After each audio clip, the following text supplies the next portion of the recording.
Jika engkau bertanya kepada mereka, siapa yang menciptakan mereka? Mereka pasti akan menjawab, Allah.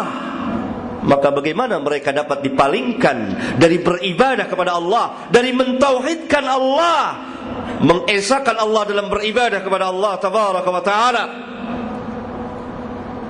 Dalam ayat yang lain Allah tegaskan, qul, katakan kepada mereka, hai Muhammad, may yarzuqukum minas samai wal ard amman yamliku as-sam'a wal absar wa man yukhrijul hayya minal mayyiti wa yukhrijul mayyita minal hayy wa man yudabbirul amr fasayaquluna Allah faqul afala tattaqun.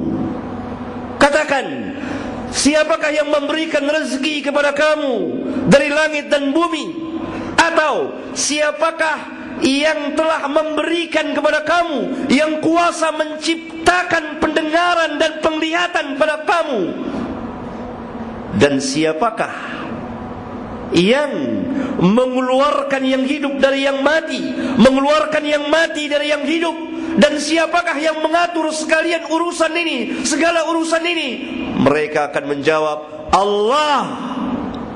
Maka kenapa mereka tidak mau bertakwa kepada Allah? Katakan, faqul afala tattaqun. Katakan kepada mereka, kalau mereka meyakini, mengakui tauhid rububiyah, mereka mengakui bahwa yang menciptakan mereka Allah, yang menciptakan langit dan bumi Allah, yang mengatur segala urusan Allah, bahkan yang memberikan rezeki kepada mereka Allah, kenapa mereka melakukan kesyirikan kepada Allah? Kenapa mereka tidak sujud dan rukuk hanya kepada Allah?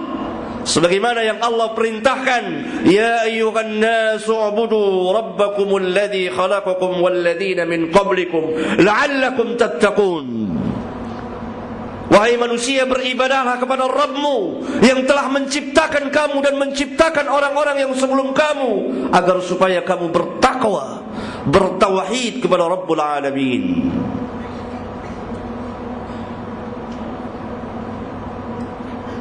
Aqulu qawli hadha wa astaghfirullah li wa lakum.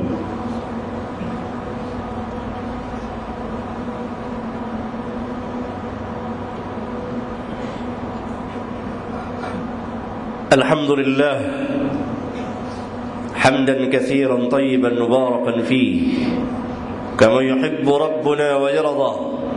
Wassalatu wassalamu ala an-nabiyyir rahmah wa ala alihi wa ashabihi wa man ittaba'ahum bi ihsan ila yaumiddin, wa ba'd.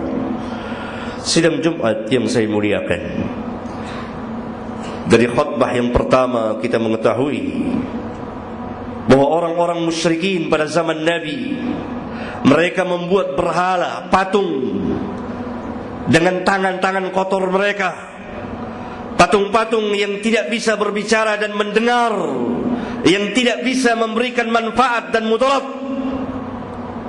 Mereka tidak meyakini bahwa patung-patung itulah Tuhan mereka yang menciptakan langit dan bumi. Tidak, sama sekali tidak. Karena ketika ditanya, mereka mengakui bahwa yang menciptakan langit dan bumi Allah, yang menciptakan mereka adalah Allah. Tetapi kenapa Allah tetap mengatakan mereka kufur, mereka syirik, mereka kafir, tempat mereka di neraka jahanam? Karena mereka tidak bertauhid dengan tauhid yang kedua dan ketiga. Tauhid yang kedua, tauhidul ubudiyah, mengesahkan Allah di dalam beribadah kepada Allah. Hanya kepada Allah kita beribadah, sesuai dengan apa yang Allah syariatkan melalui perantara para nabi dan rasulnya, yang diakhiri dengan kenabian Muhammad alaihi wassalatu wassalam. Tauhid ubudiyah inilah yang memisahkan mana mukmin, mana kafir, bahkan mana mukmin yang bertauhid dan mana mukmin yang telah dimasuki, yang telah mengerjakan sebagian kesyirikan. Ketahuilah bahwa syirik ada dua dalam Islam. Syirkul akbar, syirik besar yang dapat mengeluarkan seseorang dari Islam.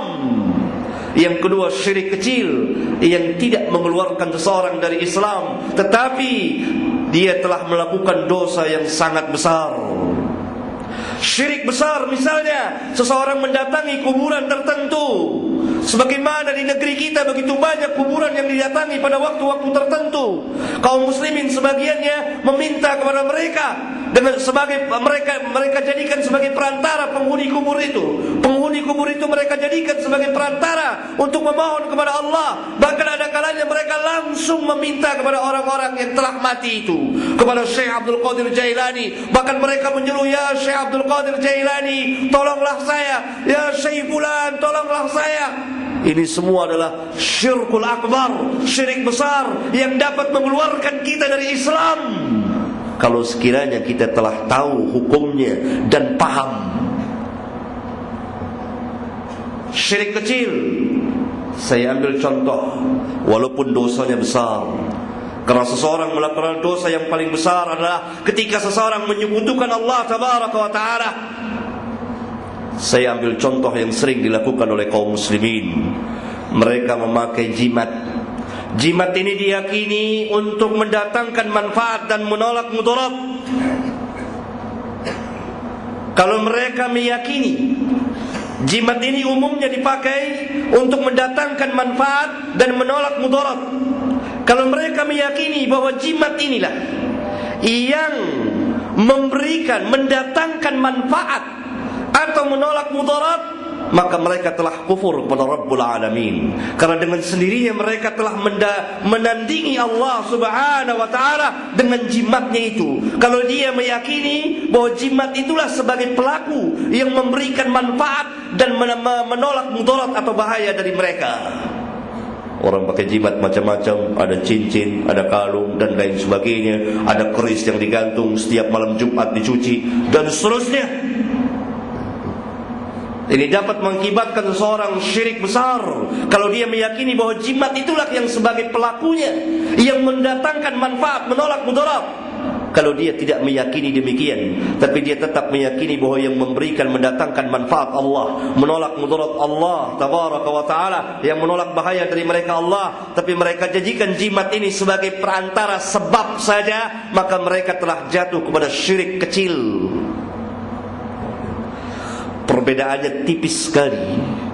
Dan bagi umumnya kaum muslimin, orang-orang awam tidak bisa membedakannya. Oleh karena itu banyak sekali di antara kita yang terjerumus ke dalam syirik besar. Contoh syirik besar, mereka menyediakan sesajen untuk para jin dan syaitan. Ini syirkul akbar, syirik besar, meminta-minta kepada jin dan lain sebagainya yang tersebar luas di negeri kita ini. Oleh karena itu, sidang Jumat yang saya cintai dan saya muliakan, mari kembali kepada tauhid. Pelajarilah kembali tauhid kita. Karena tauhid inilah yang akan menyelamatkan seseorang dari kekekalan di dalam api neraka Jahannam. Kalau dia ditakdirkan masuk neraka, kalau dia bertauhid, maka dia tidak kekal di dalam neraka. Orang-orang yang tidak bertauhid, orang-orang yang melakukan kesyirikan, syirik-syirik besar yang mengeluarkan dia dari Islam, maka mereka kekal di dalam api neraka Jahannam. Mudah-mudahan khutbah yang singkat ini menjadi ibrah bagi khatib dan bagi jamaah, sebagaimana Allah perintahkan kita, fa'tabiru ya ulil absar. Ambillah pelajaran wahai orang-orang yang mempunyai pandangan. Allahumma ighfir lil mu'minina wal mu'minat wal muslimina wal muslimat al ahya'i minhum wal amwat. Rabbana atina fid dunya hasanah wa fil akhirati hasanah wa qina adzaban nar. Walhamdulillahi rabbil alamin.